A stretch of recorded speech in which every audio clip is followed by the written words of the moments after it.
Thank you very much guys. Tumetoka pale kwa nini?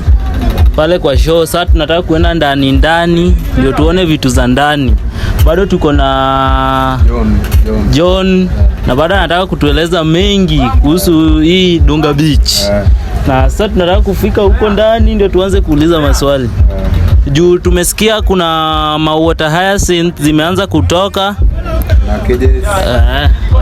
na kejes huko ndani, kuna nyumba ya watchman, kila kitu tunaona pia, kila kitu hyacinth ziko sahihi, kila kitu mtaona. So tumeweza kuchukua hii boat, tuende huko ndani atueleze mengi. Tera anakija kedi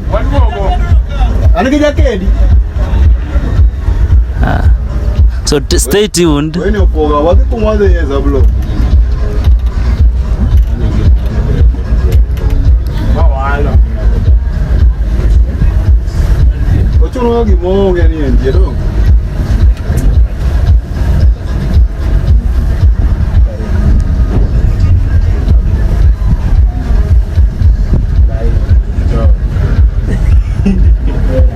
So unaweza tuambia the depth of this hii ni sea ama ni lake?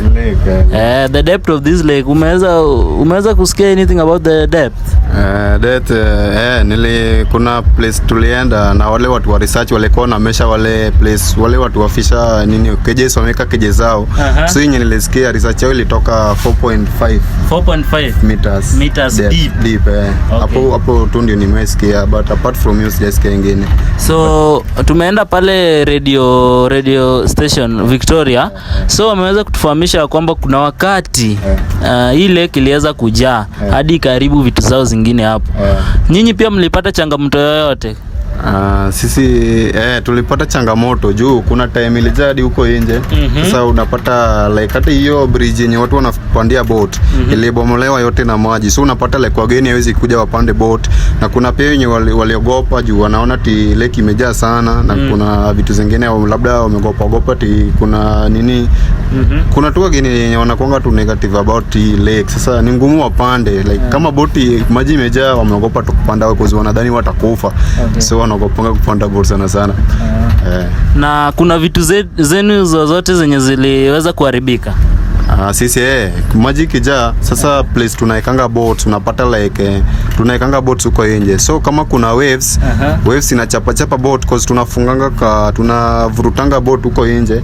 So unapata like ile time inagonga kwa mawe juu ya wave. Sasa boat ikiharibika wageni hawataweza kwenda huko ndani cause boats ndio njia tu pekee ya kupeleka wageni huko ndani. So boats maji kijaa place ya parking inakuanga ngumu cause inaziba hadi penye place tunafaa tuweke boat. Sasa inaenda fiadi na parking za boat zetu. So boats zinaharibika na tuwezi pata clients wa kwenda huko ndani. Venye tunaendelea hivi naweza kuona pale kuna kitu kaka nyumba hivi.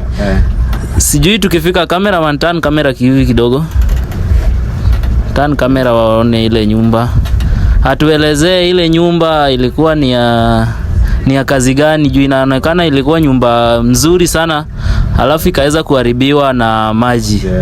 So tunaomba tu tueleze machache kuhusu hii nyumba. So hii nyumba according to venye niliona hapa ilikuwa dry land na hapa ikuanga na maji, ilikuwa tu place imekauka kama huko nje. So hii nyumba ilijengwa before maji jaya hapa, ilikuwa dry land kama huko nje. Alafu ilikuwa na bridge yake kama ile yenye tumetokea huko yenye watu walikuwa wanapandia boats.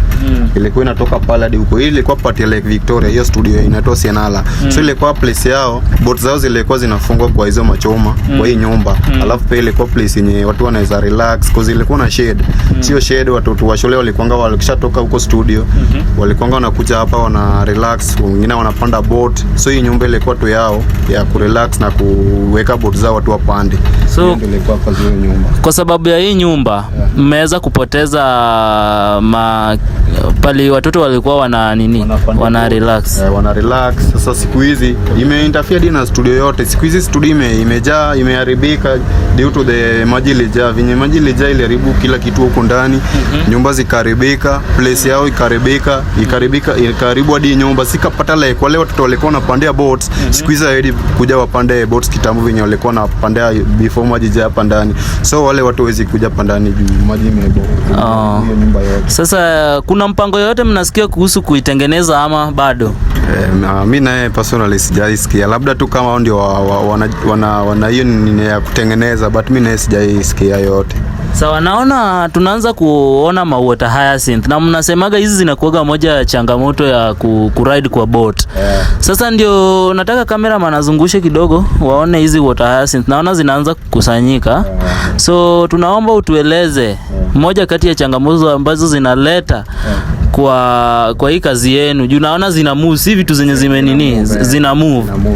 So tueleze tu kidogo tu kuhusu changamoto ambazo zinaleta kwa hii mambo na boats. Changamoto yenye iko kwa water hyacinth. Water hyacinth kuna time ikijaa hapa ndani, kuna time ukikuja hapa kwa Dunga Beach utaona tu green zote ziko hapa ndani. Hautaona lake. Which zikikuwa mingi hadi huko ndani zinakuanga extended huko ndani. So unaweza pata like vinye boat zetu tunawekanga huko nje kwa parking. Zitajaa hadi zikuje huko nje. Sasa kupata nje yenye boat itapitia kupeleka hata watu kwa ride, labda utapata kuna cause hizi vitu zote zitakuwa zimeziba njia zote za kupeleka wageni huko ndani. So bota zitatoka na hao fishermen pia wenye wana fetch wamejana neteza huko ndani hawataenda ku fetch cause hawezi pitia hiyo nini cause zinakwanga strong. Hizo water hyacinth zikikuwa mingi zinakwanga strong cause zina drive na upepo. Hiyo ndio changamoto yenye iko. Apart from hiyo pia kuna venye zikikuwa mingi kuna hao watu wakijisi kwa kifuga samaki zao hapa. Samaki hizi breathe cause samaki pia inafaa ipate oxygen yenye inafaa breathe. So zikijaa samaki zitapata hiyo oxygen, enough oxygen inafaa breathe. Alafu hizi samaki za cages ni samaki zenye haziwezi move, ziko tu hapo. Sasa zile challenges zote zenye ziko kwa hiyo water hyacinth zitazi affect compare to zile zenye zina move kwa freely kwa lake. Cause hizi hazita move, zimefugwa. So zitakufa sana compare to zile za lake. Sawa, naona hizi water hyacinth zikikuja. So according to you, ni prediction gani uko nayo kuzihusu? Zitaanza kufungika when ama